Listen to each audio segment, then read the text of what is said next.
Bonjour et merci de nous retrouver nombreux dans cette émission très particulière ce matin. Non seulement nous sommes très heureux de vous retrouver après 2 mois sans tournage, mais en plus aujourd'hui, un seul thème de réflexion guidera les émissions religieuses de l'ensemble de la matinée. Ce thème, c'est Espérer ensemble au regard de la crise sanitaire du Covid-19. Fléau mondial ayant provoqué une crise sociale et économique sans précédent, l'épidémie du Covid va marquer pour longtemps nos vies et nos consciences, sans doute les changer un peu.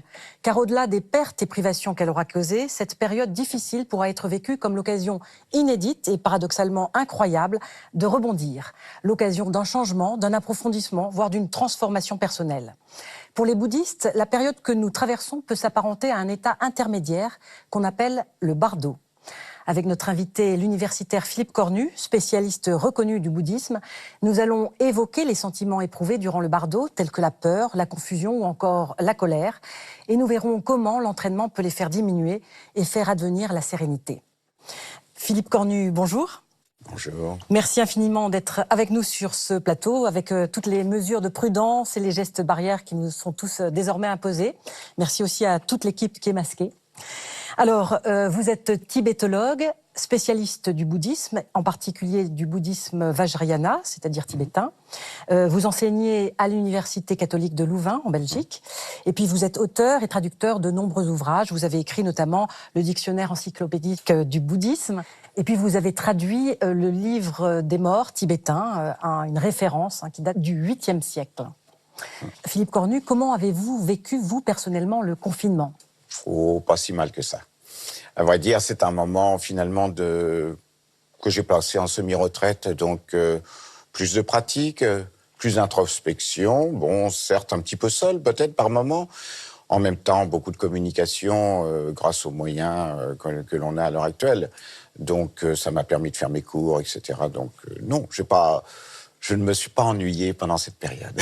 Oui. Plus généralement, est-ce que vous pensez qu'on peut apparenter cette période à une épreuve ou plutôt une opportunité finalement ? Alors, tout dépend de l'état d'esprit dans lequel on est. Si on est tourné totalement vers l'extérieur, perdu dans les projections de l'esprit, c'est évident que ça peut être très éprouvant parce que finalement tous les sujets de distraction, tous les sujets habituels en quelque sorte d'agitation ne sont plus là. Et donc, si on a une angoisse intérieure, ça peut être difficile.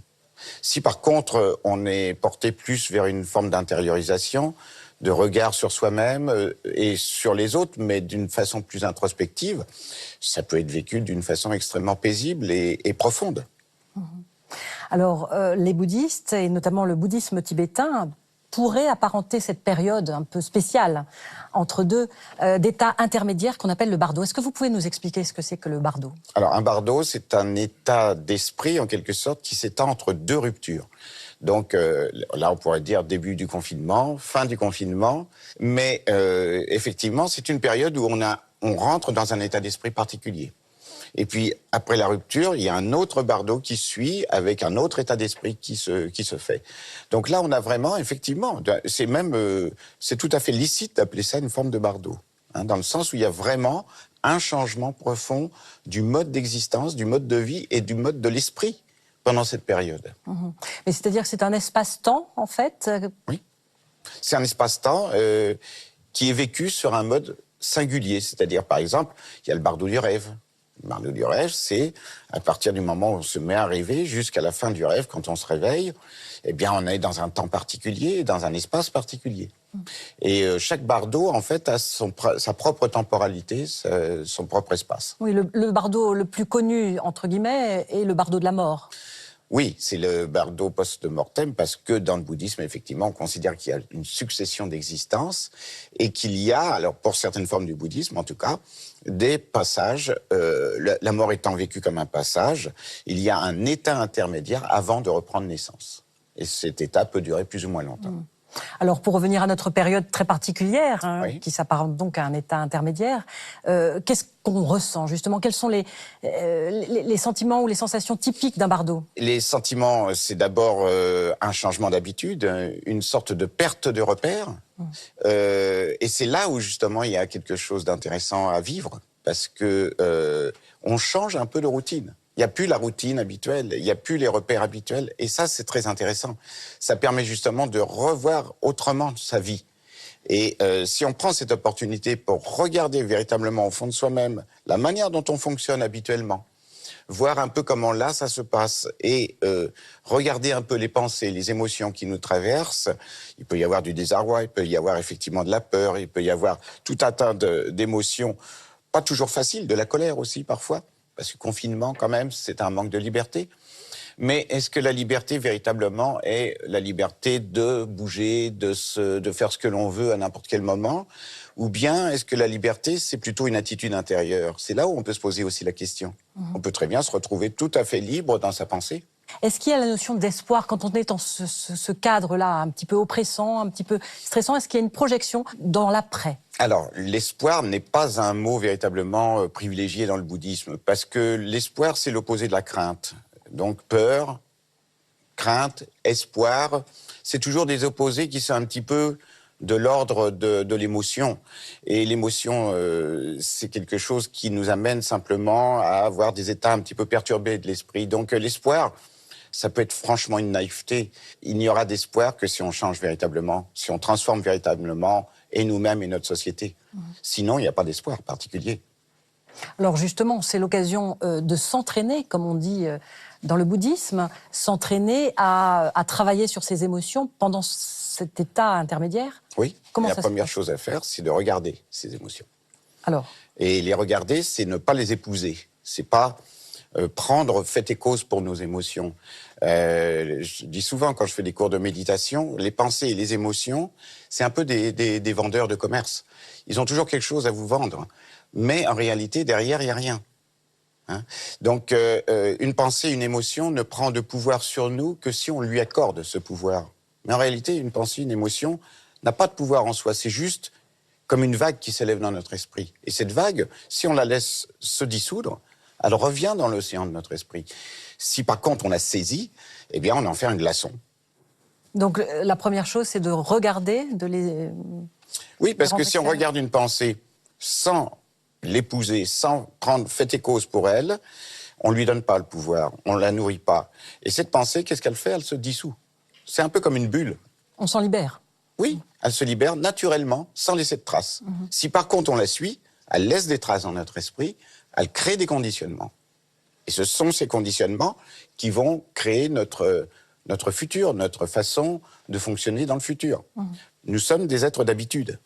Il ne faut pas l'oublier. Et là, justement, ce qui est intéressant, c'est de ne pas suivre nos habitudes. Est-ce qu'il faut tirer profit justement de cette période où on a le temps de s'isoler un petit peu les uns des autres? Et comment en tirer profit? Déjà, c'est une distanciation, je dirais, plutôt physique que sociale. Oui. C'est pas forcément social. On n'a pas besoin de se distancier d'une façon sociale. C'est important. L'homme est un être social. Par contre, effectivement, ça permet de voir également la responsabilité qu'on a par rapport aux autres. Là, il y a une histoire de virus. Ce virus, on peut en être porteur. Comme il n'y a pas de test, on ne peut pas savoir si on est porteur ou pas. Par conséquent, le fait de faire attention à la distance, c'est faire attention à l'autre. Ça, c'est extrêmement important de voir ça comme ça. Pas de voir ça d'une façon égoïste. Je suis privé du contact de l'autre. Non, je le fais pour le bien-être de l'autre. Et ça, c'est extrêmement important, de changement d'attitude. Oui. On éprouve aussi dans cette période un besoin immense de communiquer, peut-être plus qu'avant, plus large, à des personnes qu'on avait peu l'habitude de fréquenter ou à qui s'adresser. Oui. Comment ça s'explique? C'est normal, puisque justement, il n'y a pas ce contact habituel physique. Il y a donc une sorte de sentiment de manque. Et ce sentiment de désir ou de manque, ça nous amène effectivement à vouloir quand même communiquer d'une autre manière. Alors ça se fait par des moyens qui sont des moyens effectivement de la vidéo, conférence, etc. Mais en même temps, il ne faut pas tomber dans le piège de penser que ça peut remplacer la véritable communication en présentiel. Ça n'a rien à voir. Même si c'est quelque chose qui, fort heureusement, permet de suppléer justement à l'impossibilité de faire des cours directement avec des étudiants. Pour moi, j'ai des étudiants. Ça n'empêche que ça ne remplace pas le contact direct. Bien sûr. Donc, c'est pas quelque chose qui remplace. C'est quelque chose qui permet juste de passer cette période et simplement de savoir utiliser des moyens techniques qui seront effectivement peut-être utiles à utiliser par la suite, mais modérément, je dirais. Comment cette crise, finalement, aussi, permet-elle de révéler une notion fondamentale du bouddhisme, celle de l'interdépendance des êtres? L'interdépendance, on la voit à tous les niveaux. Là, si on veut la regarder, on la voit à tous les niveaux. C'est-à-dire, il y a le niveau personnel. On peut être porteur du virus, on peut porter ce virus chez d'autres gens. Ça va provoquer des effets en cascade. Donc, on a une responsabilité qu'on n'a pas l'habitude de voir par rapport aux autres en temps ordinaire. Et vous voyez, par exemple, pendant les grippes, généralement, on ne fait rien. On ne met pas de masque. Et puis, en fait, en Asie, tout le monde met des masques depuis très longtemps. Moi, je me rappelle au Japon. Et en fait, ça m'a frappé quand je suis revenu en France. Les gens ne mettent pas de masque. Et du coup, on distribue nos virus parce qu'on ne pense pas à l'interdépendance. On pense qu'à soi-même, fondamentalement. Là, ça va être peut-être une obligation de penser un petit peu à l'autre à ce niveau-là. Et puis d'autre part, on voit une interdépendance au niveau économique, au niveau l'arrêt de toutes les activités, le fait que la planète respire un petit peu plus, etc. Les animaux qui commencent un petit peu mieux à se réadapter à un environnement qui était occupé par l'être humain, suroccupé par l'être humain. Il y a plein d'aspects d'interdépendance que l'on peut voir. Et la difficulté, justement, d'être tout le temps dans une société à flux tendu. Alors qu'en réalité, on a besoin de préparer les choses, de les prévoir à l'avance. Et ça, c'est de l'interdépendance aussi. Car l'interdépendance, c'est dans le temps que ça se prépare. Est-ce que cet état intermédiaire généralisé pour tous peut apporter, pensez-vous, des changements profonds? Tout dépend des individus.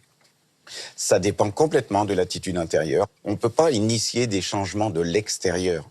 S'il n'y a pas une prise de conscience, il ne se passera rien. Donc utiliser ce temps pour observer ses passions, ses sentiments. Peut-être un peu moins dans la surconsommation, dans la fébrilité. Regarder un petit peu plus les richesses qu'on a à l'intérieur. Et a-t-on besoin de tant de choses qu'on croit en général Ça permet de prendre conscience de l'illusion de notre société également. On est dans une société de spectacle, d'illusion, d'attractivité, du tout de suite.